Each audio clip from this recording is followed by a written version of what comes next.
Madaling araw ako gumising dyan, around 4 o'clock. Maaga talaga ako pumunta ng airport kasi nga ayaw akong malate. Talagang komportable akong pumunta ng Maynila kasi alam mo yung safe na yung pupuntahan mo. Kaya lang naman ako pupunta ng Maynila kasi may appointment po ako for interview going to USA. At ito na talaga yung naantay ko na makapunta ng ibang bansa. And the reason why I wanna go to USA because of my love. Iba talaga yung nasasanay ka sa trabaho, like pagtitinda. Talaga yun na nakasanayan ko. Madaling araw kong gumising. Pero ngayon, 1 month almost, I have to stay in Cebu and Manila. Wala akong choice kasi nga may interview ako for embassy and the medical.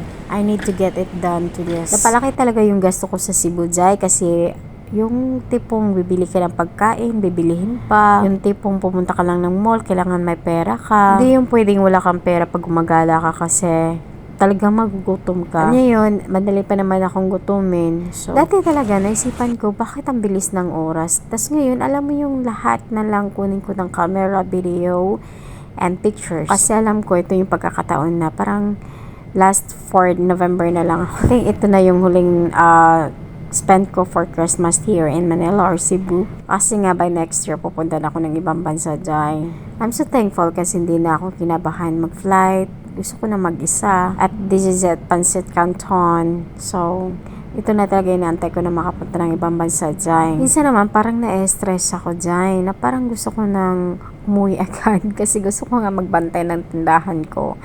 Pero okay naman kasi may nagpapadala naman sa akin si Lavey. Hindi ko naman kayang iwanan yung mga obligasyon dito. Napansin ko nga rin, pag na-flight kami, talagang laging na-delayed. Pero okay naman kasi nagahan ko naman pagdating.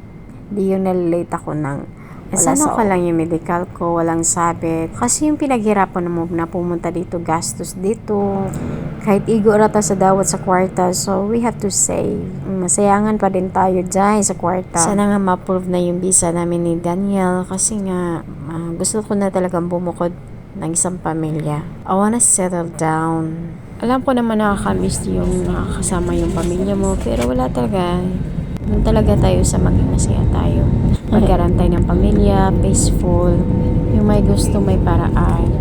Kasi dati, imagination ko lang to, tapos ngayon nangyayari na talaga siya dyan. Yung expectation mo ba dati, talagang nakakatotoo talaga. Lalo't pa nakasama ko yung anak ko, yung may taong tumatanggap sa akin, lalo't na yun talaga ang importante sa akin, which is mahalin ako, mahalin din yung anak ko. At yun ay nahanap ko kay David Turner. And this is a big opportunity na makapunta na ako ng ibang bansa dyan. Base muna ako ngayon, alam ko mahirap talaga ang buhay, lalo't pa wala ka ng ipon. Alam mo yung pag nagkasakit ka, natutrauma ka kasi iba talaga yung pakiramdam na yung kasi yung last na pumunta ako dito ng Maynila, talagang nagka-dengue ako. So, sana nga hindi mangyayari yun ulit. At lagi ko naman pinagdasal na okay lang yung flight ko. Pagpunta ko ng Maynila, pag-asikaso ng mga papers, works ko with my anakers. Ang sarap talaga sa pakiramdam na yung may nagko-comfort sa'yo. Sabi ng Lavey ko, love, you have to do this. Sabi nga niya naman sa akin, be patient, my love. So, doon ako, nabigyan ng lakas ng loob. Kumbaga, I have to be strong because, this is a big opportunity for me. Tagal ko na itong pinag-isipan at tagal ko na inaantay ito na makapunta ng ibang bansa. Dati, inisip ko talaga kung ano ba talaga ang mangyayari sa buhay ko. But alam ko naman na hindi ako papayaan ni Lord. At lagi ko naman dinadasal to na sana okay ang lahat. Alam ko naman naging positive ako. Hindi naman ako nag-overthink kasi mahirap na talagang ikaw na naman talaga magsasuffer pag alam mo inisip mo na mga negative. So iniwasan ko na talaga yon kasi alam ko naman ako lang magsasuffer. So, positive vibes na lang. At ito na nga, napunta na kami dito sa residence. Actually, this is a condominium. So, it's really talagang good. Talagang nakakamiss kasi dati akong condominium girl. Dati pa kasi gusto kong tumira dito para hindi ako maging innocent. Almost 5 years naman akong tumitira ng mga condominium. Pang high level talaga yung dating ko dati. It's a big difference my life now and before. As in, iba talaga yung ngayon. And I know I'm not perfect, pero there's still someone who accepts you, who loves you unconditionally. At deserve ko naman to na maging masaya sa buhay ko. Yung alam mo dating pinapangarap mo lang, ngayon nagkakatotoo na. Always dasal lang jud kay God.